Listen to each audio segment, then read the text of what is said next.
ለስትሮኩ መፍትሄ ሰላም ጤና ይስጥልኝ።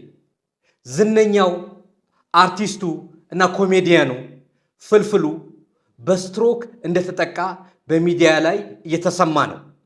ስለደረሰበት ነገር በጣም አዝናለሁ።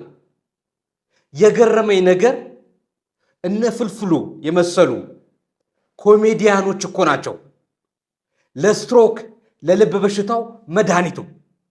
ምክንያቱም ስለሚያስቁን ከልብ የመነጨ ሳቅ፣ እውነተኛ ሳቅ ለስትሮኩም ለልብ በሽታው መፍትሄ ነው፣ መድኃኒት ነው። ሌላኛው እጅግ በጣም ታዋቂ ሆነው መድኃኒት ካያን ፔፐር ይባላል። ሚጥሚጣዎችና ከበርበሬዎች አንዱ ግሩፕ ሲሆን ሚጥሚጣም ወይም በርበሬ አይደለም።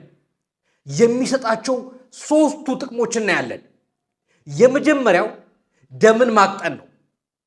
ሁለተኛው ቫዞ ዳይሌተር ነው፣ የደም ቧንቧችን እንዲሰፋ ያደርጋል። ሶስተኛው የአርተሪ ወል የደም ቧንቧችን ወሎችን ያጠነክራል።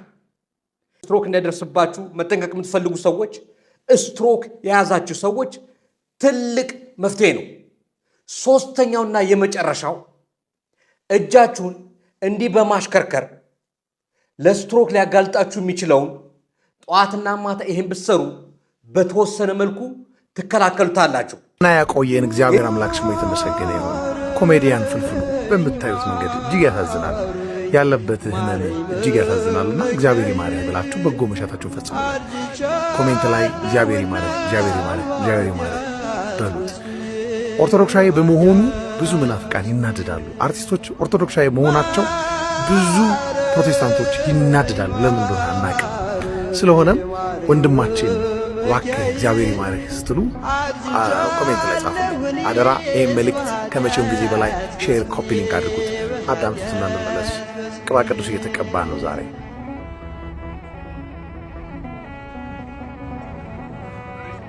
አዎ እግዚአብሔር ይማረህ፣ እኛንም ይማረን ከዘረኝነት በሽታ፣ ከክፋት፣ ከተንኮል፣ በተንኮል ያለን ሁሉ እግዚአብሔር ይማረን። ጤና ይስጠን፣ ለሁሉም ሰው ጤና ይስጠው። ጤና ያላችሁ እግዚአብሔርን አመስግኑ። በጤና ስለምንኖር እግዚአብሔር ይመስገን። ፍልፍሉም በረከት እግዚአብሔር ጨርሶ ይማረህ። ድነህ ደግሞ የህዝቡ ደስታ እንደምትሆን እናምናለን። እግዚአብሔር ይስጥልን፣ ቸር ይቆየን።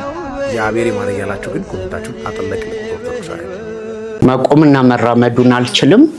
ያው ካልቆምኩና ካልተራመድኩ ደግሞ ያው ልጆችንም ማስተዳደር ምናምን አልችልም።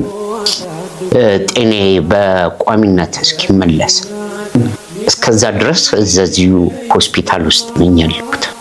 የባንክ አካውንት በቃል ታውቀዋለህ? አውቀዋለሁ። አንተ ራስህ ተናገር። እሺ 1037 44 61 315 ማን ነው የሚለው? በረከት በቀለ።